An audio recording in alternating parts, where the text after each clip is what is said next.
Okay, this is a big deal. This is the launch of our 25th anniversary as a program. When we had our 20th anniversary, we had to have a bunch of fancy stuff to make all the wonderful, big people at Duke happy, the deans and the president and provost and the funders and all that kind of stuff. But we knew that for our 25th anniversary, we wanted to have the focus be entirely on the alumni and the students. And really specifically about starting to create conversations. So that's what we're doing. This is the very first one. We're thrilled to have you with us. We're thrilled that you guys could come back from all over the world to join us. There are three things that have always been hugely important in this very rich, varied history. And I call them the three Ps, the three P words: passion, purpose, and public life. Okay? And those things run through everything. The ways to live your life and to make a living where you stay in touch with your passions, you stay in touch with something inside that is very real. You stay in touch with a sense of purpose that you begin to locate through various life experiences. It is possible to build a life that is connected to public life. It's connected to enhancing the quality of what we call the commons. And we're talking about, complicated, systemic problems that seem intractable, that have a human face. They're affecting human beings. And it's a real art form to find people who can keep that human face in mind and let that be a motivation and a driver and an inspiration for your work, and yet keep the systemic dimension in mind too. Because this is really serious work about intervening into systems, framing the problems in such a way that you engage people. And so that's what these folks are doing. They're each one doing amazing things, but really interested in dialoguing with you. So that's the spirit of today. I've asked each one to take 10 minutes to tell the story, and I gave them some prompts. But it's the story about these things I'm talking about: passion, purpose, public life, figuring out how to make it, where your commitment is, and how to honor it, how to make a living, how to make a decent living, how to sustain your energies over time. So we'll start off with these 10 minutes, 10 minutes, 10 minutes, telling the story. We're going to start off with Amy, Catherine, and then Neil.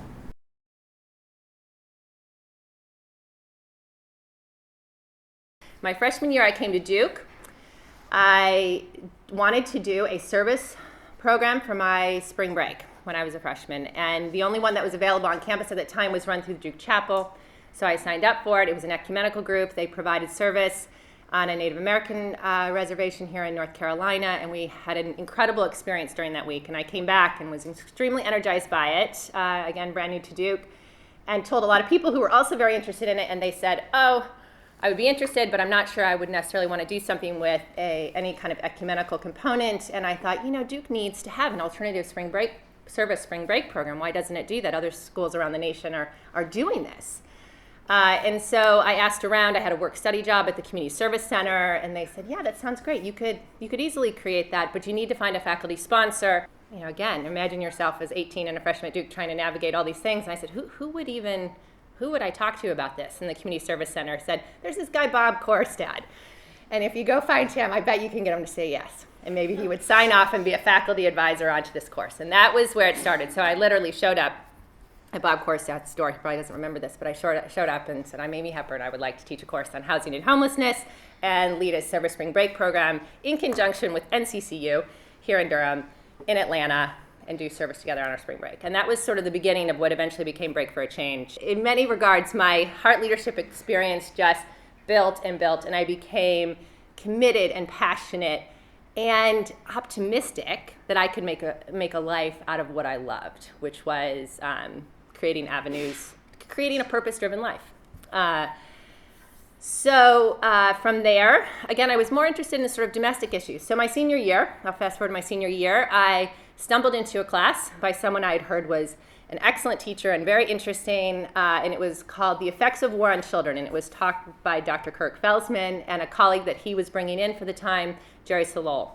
And I took this course and was transfixed and transformed by the topic. I wrote my final paper on the effects of children who stayed in Sarajevo throughout the siege. I still remember, in Perkins, finding the books and piecing together information and just being completely just enthralled with the topic. And at the end of the course, Kirk says to me, what are you doing when you graduate? And I said, well, actually, I'm going out west. I've got these big plans. I'm going to all these national parks. I'm doing these different things. And he said, well, I think there's this other idea I have for you. And as only Kirk could do, you find yourself saying, okay, that sounds like a good idea. And next thing I know, I came back and told my friends that I was going to go out west with, I actually have a different plan. I'm going to go to Bosnia when I graduate, and that was through the Refugee Action Project, which was the precursor, I'm guess now, to Seoul. The precursor to Seoul. I've worked over in Africa. I've worked in the Republic of Georgia. We operationalized the ARC training on the Chechen border when we were working in the Republic of Georgia, and came back here to the Sanford School, did my master's in public policy here with an international focus, and then have taken my work and consult, particularly. I made a career specifically on what I absolutely love to do, which is working on the care of children in complex humanitarian emergencies. So I got my start from committed practitioners that were willing to take a leadership position in the classroom and encourage people, much as Alma did today, that this isn't just a good idea, and this isn't just a matter of having good intentions, but this is a field, and this is something you can make a life. And when working with children, in my case, children in these emergency contexts, it deserves a level of professionalism and not just good intentions. And so you can make a life out of this. And so I pay it forward by saying my job and what I hope to do is, I'm not a career academic, but I want to inspire the next generation of practitioners, much as I was inspired. If I were to give you a piece of advice in terms of pursuing this field, I think the most important thing I would say is to let go of your feel of failure.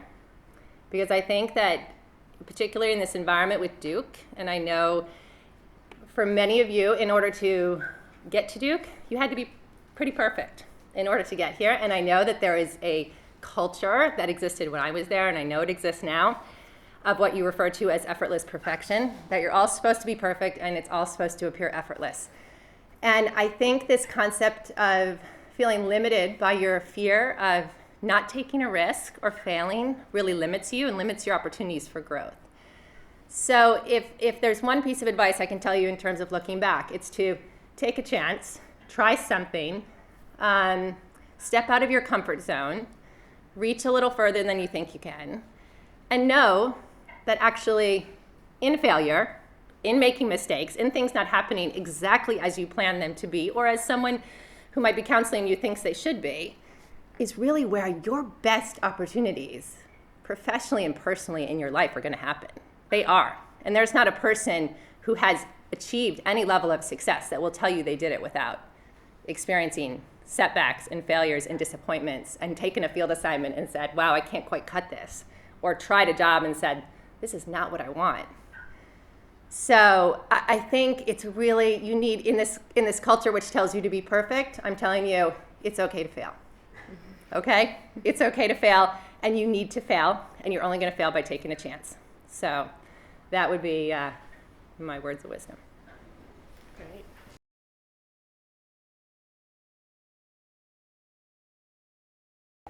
I have a fair number of young people, whether within the State Department or interns who come from undergraduate or graduate programs, who come in and ask for career advice, and particularly that question of how do you get your foot in the door, how do you get that first job, how do you get overseas when you don't have overseas experience, and it's a little bit hard for me to answer it because as I was saying to this group last night, I mean the real answer is, well, I got this Hart Fellowship, and it was the foundation for sort of everything in my career going forward. And so that's a very true answer, but it's also, I'll talk about this in a minute, it was also in and of itself a bit of a risk. It was the first few years of the Hart program.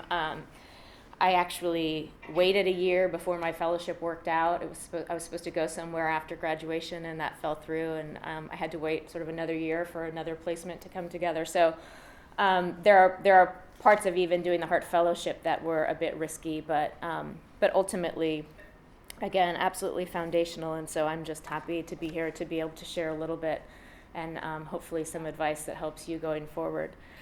So I work now at the State Department and the Bureau of Population, Refugees, and Migration, which is what we like to call the Humanitarian Bureau of the State Department. Before I worked at the State Department, I worked at the Pentagon for 3 years.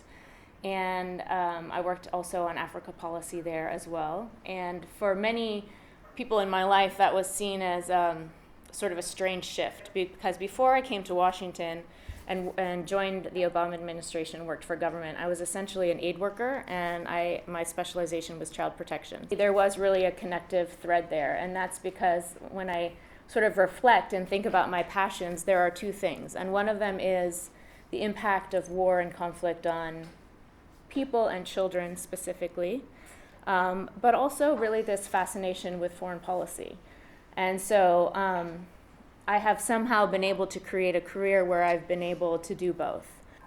I think the other important kind of thing about shifting from being an aid worker who'd worked for NGOs and the UN, really basically outside of the United States for about 10 years before I came back to Washington, was that I had actually always known that I wanted to do those three things, to work for those different entities, for the United Nations, for NGOs, and for the US government. And it was really sort of a relief to me when I sort of just accepted that and said, I have no idea in what particular order to make it happen, but I'm just going to kind of keep this broad vision of the things that I care about, and trust that what isn't happening now can still happen later.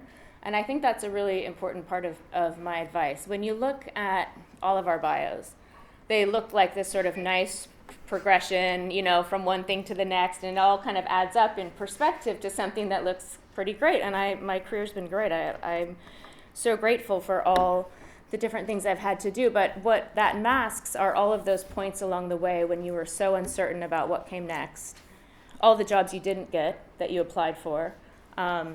As cliche as it sounds, some of my best advice is really to, of course you've got to explore what your opportunities are, but choose the things that are in front of you that make you excited, that make you feel sort of giddy in your stomach. I would say there were maybe 2 points in my career.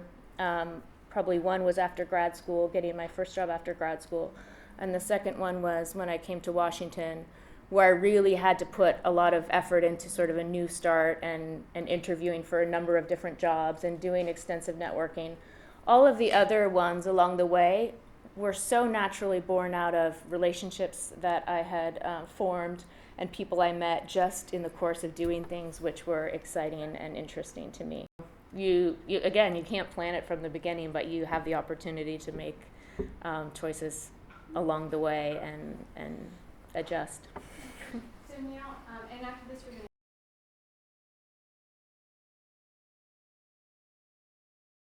going to just keep two things in mind. Do what you like. If you make a transition and you don't like what you're doing, transition to something else or do something different, because life is too short to waste, right? And the second thing I think is that we probably moved into policy type realms because we saw that's where the impact was. Right? Because we were looking upstream of the problems that SOL and Hart Fellowship Program, introduced us to, we felt like our impact could be made on a policy level. And policy doesn't have to be policy. It could be, it could go in the opposite direction. It can go into community organizing, or it can be, providing patient care on a daily basis, or teaching students in the classroom. But wherever you feel like your value added is, both for yourself and for the community that you're serving, I think policy is one of those options, but doesn't have to be the only one. I came into college, I came into Duke in 1998 as a pre-med, thinking about going to medical school.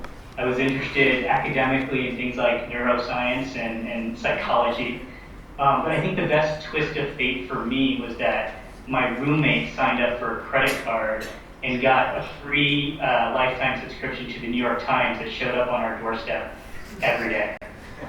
So I became the guy in the Great Hall who essentially was reading the New York Times cover to cover instead of doing any sort of orgo or chemistry or biology that I should have been doing. Through the Hart Fellowship Program, I had a placement in Vitória, Brazil. It's a small town outside Rio de Janeiro, where I worked at a university teaching hospital with a group that did HIV care for indigent patients that were bedbound at home and really could not come into the clinic to receive care at all.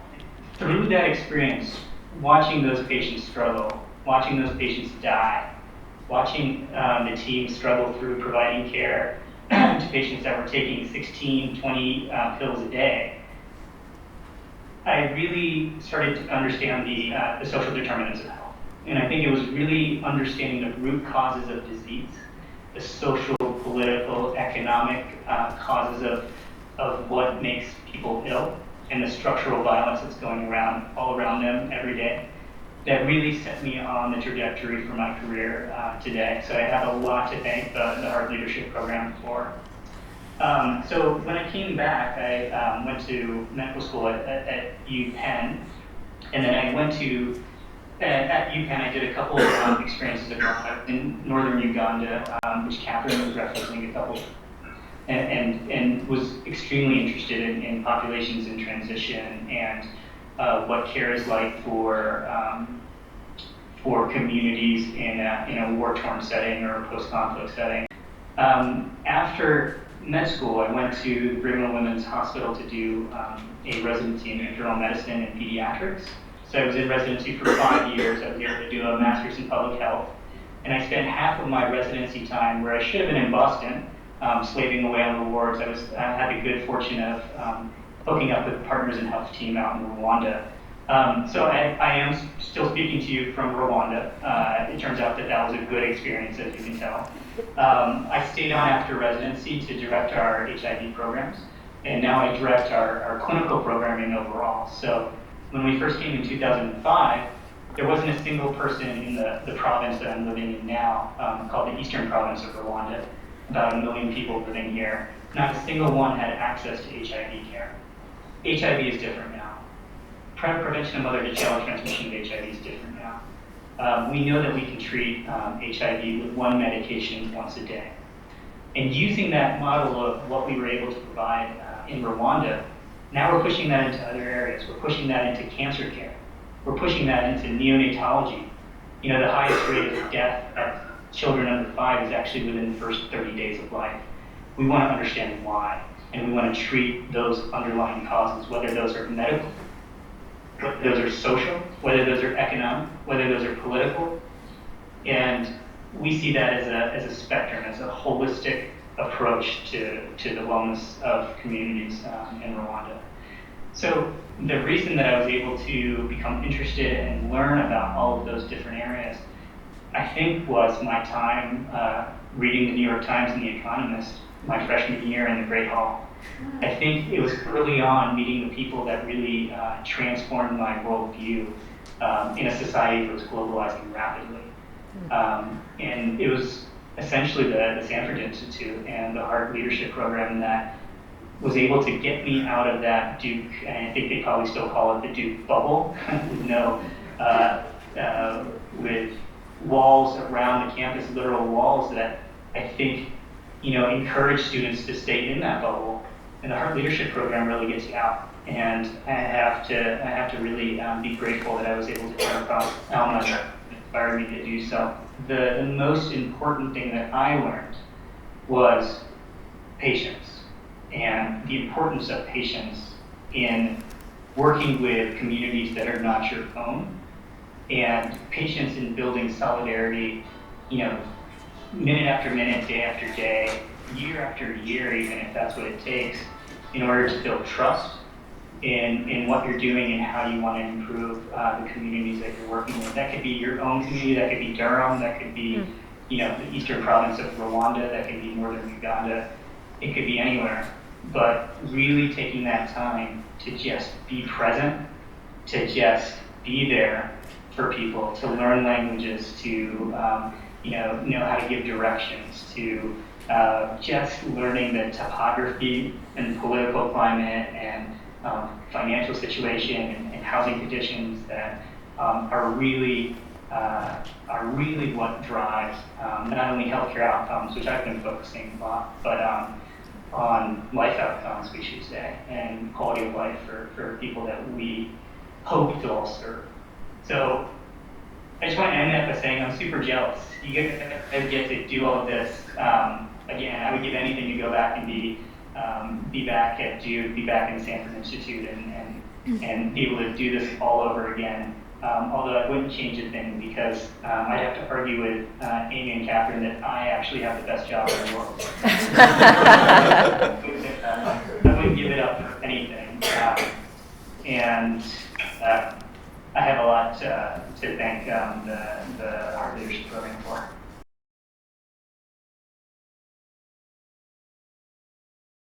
Recovery has really always been my focus. So I'm not actually the emergency person. That's never been where I've landed. I went to Bosnia and Herzegovina 10 years or so almost after Amy was there. And that's a different context. But that has been my work, and my passion has been about recovery. And so I went to Bosnia and was doing work, and it was not actually directly related to the war. But the thing about trauma is it's always there. And the thing about severe trauma is it's not usually too far back. And so my work was about community dynamics and community organizing, but the war was part of that, and the return was part of that, and the divisions in the community, and even the unity in some of the communities were all tied up in the trauma that these communities had been through. And so I did that work in Bosnia and actually stayed on in the same role. I had the same job title after my Hart Fellowship was over, but I was funded. I was local staff for the organization where I was working, which was a local Bosnian organization, not an international one. And so I stayed there for a full 2 years, and then came back and went to graduate school. As Bob was saying, that's kind of a model, I guess, that a lot of us have used. It just kind of worked. And the reason I went to graduate school was because I felt like I needed more tools. So I sort of aspire to being a kindred spirit with Neil, I think. In a lot of what he was saying was really resonating with me. I'd been working with these populations, survivors of severe trauma, since I was 18, and I just needed to be able to do more. And so I struggled with the decision of whether to become a lawyer or a doctor, but I ultimately felt like I could probably do more. My marginal impact with my set of skills would be better. As a lawyer, I could do more than I could do as a doctor. I'm not a particularly genius scientist. So I went this way.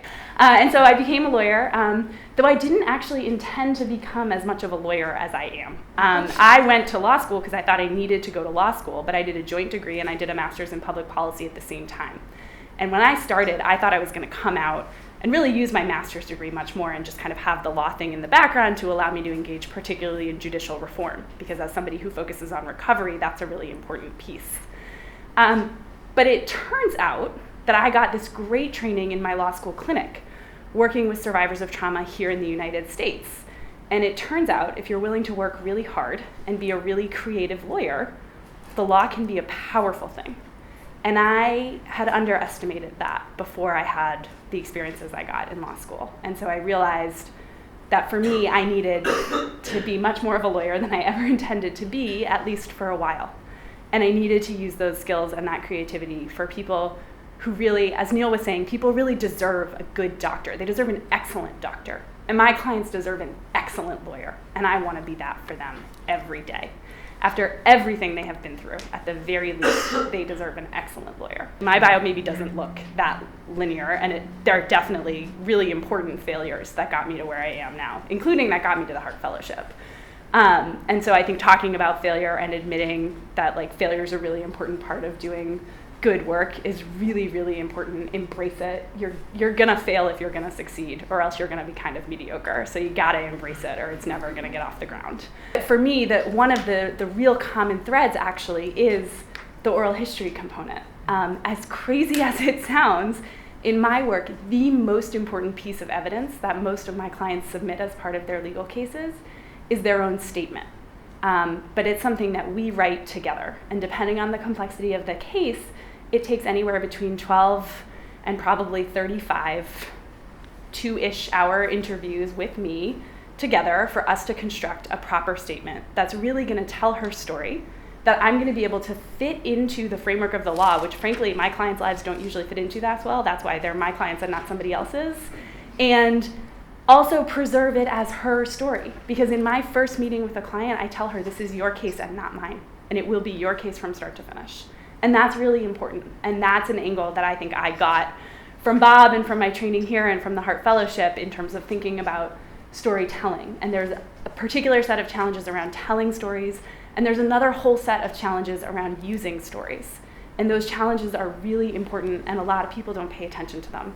And I don't really know that many lawyers who pay attention to that, but I do, and I got that here, and I think that that's really important as part of my work. And so that, you know, the threads sometimes are obvious, and sometimes it can look linear, and sometimes they're not, and it can seem like they're not even there, but they might be hidden. And sometimes you will just start a new thing. But I think embracing risk is really important, and it's hard. It's something I have to remind myself to do all the time. And you know, my fellowship ends in September, and I was offered a job this week that I don't want, but it was a good job. And I said no. And I don't have another job yet, but that's not the one. And it's important to be able to just embrace that risk and know that you're gonna land on your feet. You don't know how, but you're gonna land on your feet. You'll figure it out. And I think that that piece is important to acknowledge and embrace and not hide, because it's easy to be afraid of it. Good.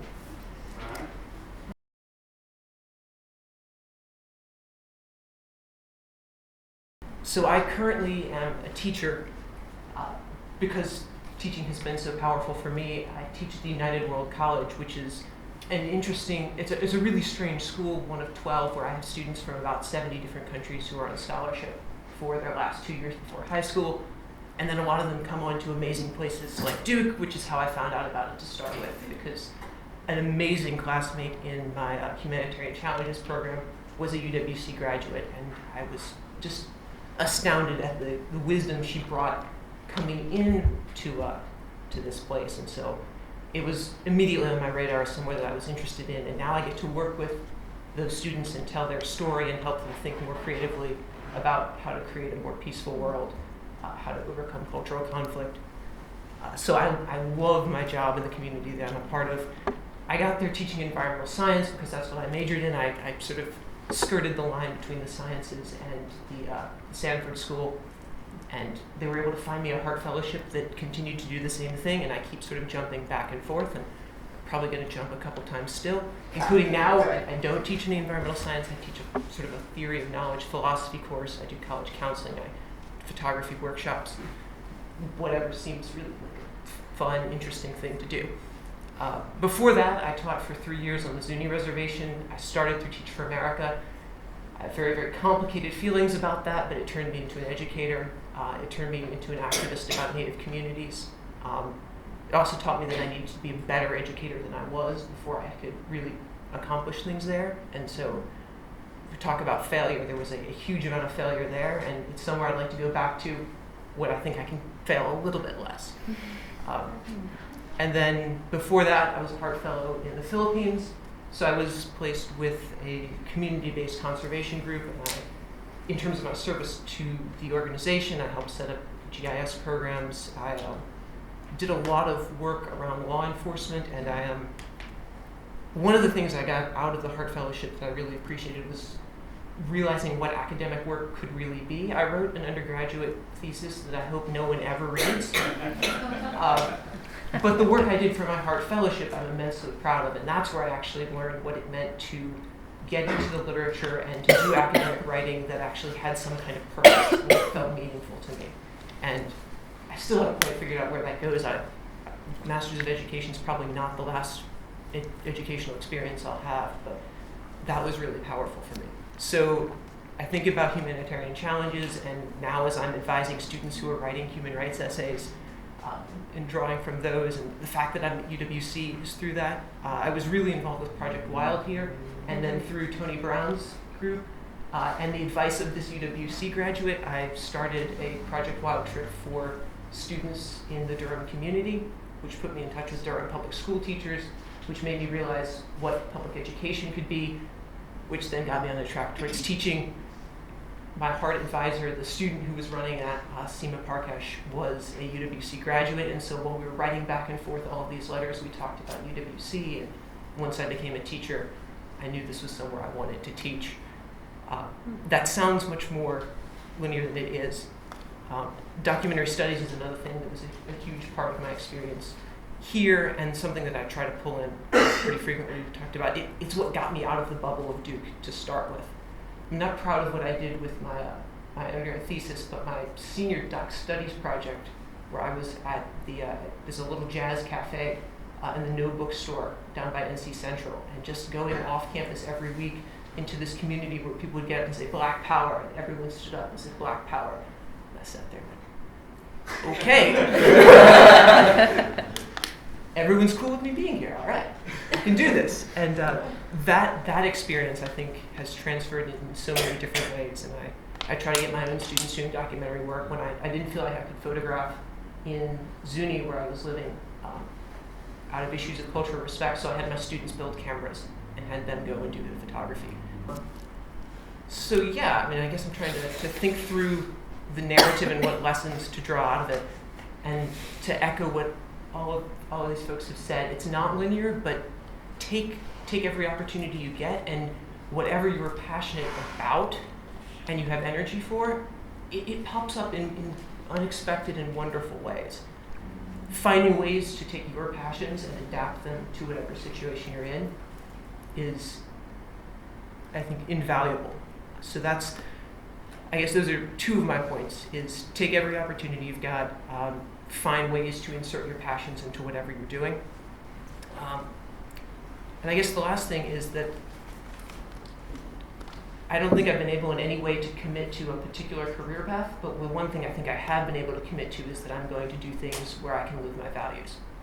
And just that commitment alone, I think, means a lot, and it still leaves open all kinds of options. Follow them where they go.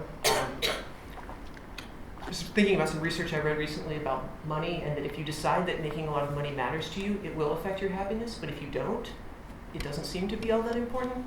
That as long as you're comfortable enough to survive, that's good enough, and I certainly feel that.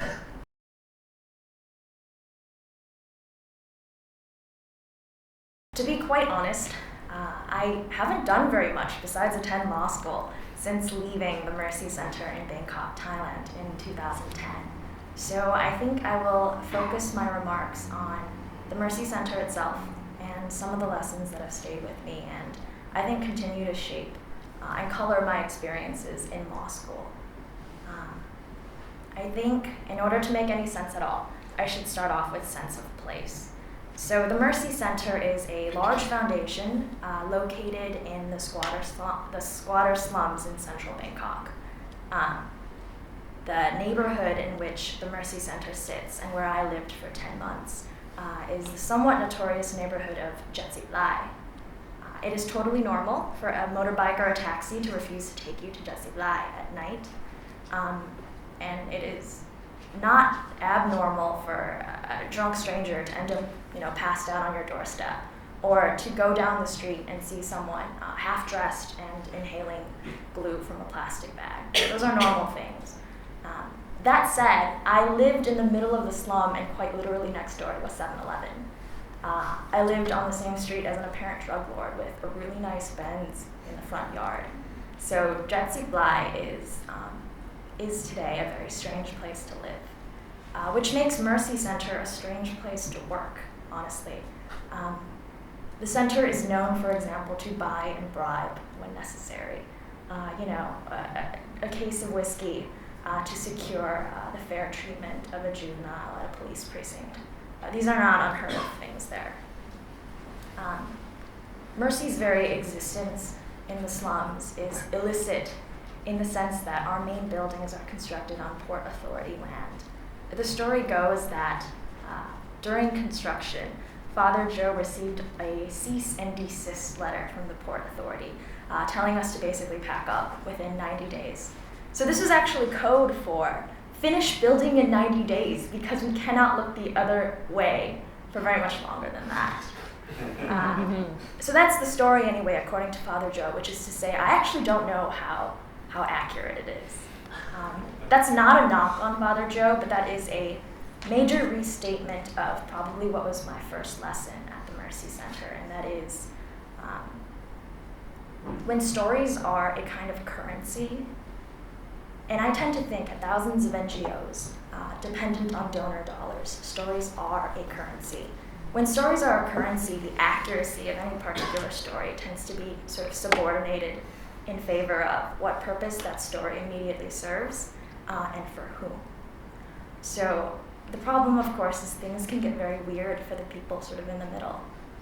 And sort of a simple illustration of that is the day that a good friend of mine who had grown up within Mercy came to me with a problem. My supervisor was upset with her for her, quote, disappointing performance during an interview with a Canadian journalist about her life story.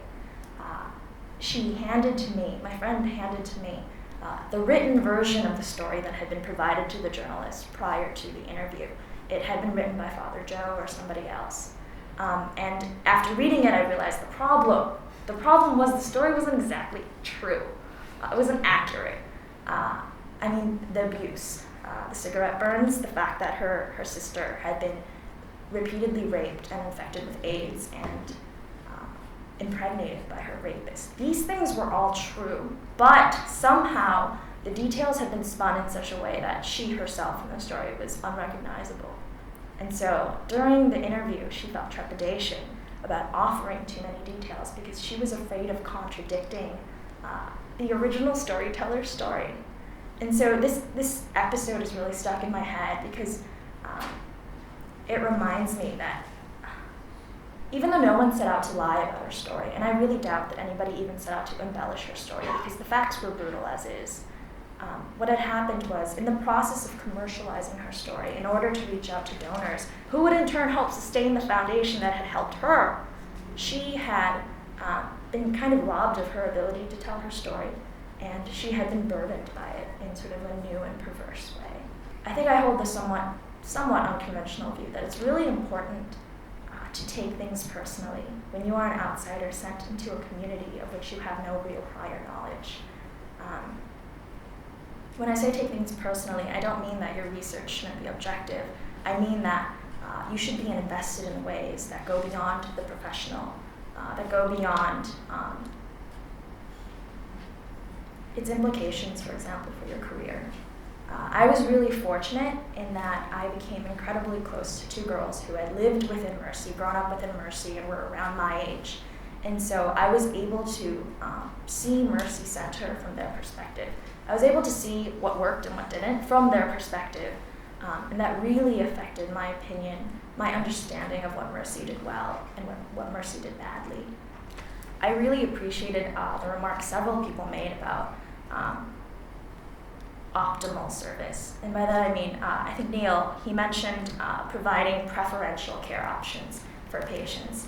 And Amy discussed giving children in conflict zones the professional treatment they deserve. And I think just now, Laurie, you mentioned giving clients the excellent lawyer that they need, that they deserve. And so I was really struck by how that theme echoed in our conversation, because I think it's really easy for service providers, especially service providers that are long-standing members of a community. I think it's easy to become sloppy with work and to justify it on the grounds that if we were not here doing this work, nobody would. I think that's really easy, and I think everyone here has probably seen it. And I think that is really dangerous, because even if you're trying to do the best job you can, chances are you'll make mistakes and oversights. So if you think that just doing an okay job is okay, you can only imagine how many harms you can inflict. So these are some examples of lessons that have really stuck with me during my time at Mercy Center, and I think there are themes that have come out during my law school experience. Laurie and I both really appreciated our clinical experiences in law school, and clinics are basically opportunities for you to actually represent clients under the supervision, and sometimes the intense scrutiny, sometimes not so much, of your supervising professor and attorney. I think the theme, again, that has resounded in law school, all the cases that I'm dealing with where I feel like indignant or outraged, it is never that somebody intentionally messed up. it is always that they made a mistake and they were not willing to claim responsibility. So I guess those are just themes that stick in my head, and I think will really shape how I choose to live out my career as an attorney. So thank you very much. Appreciate it.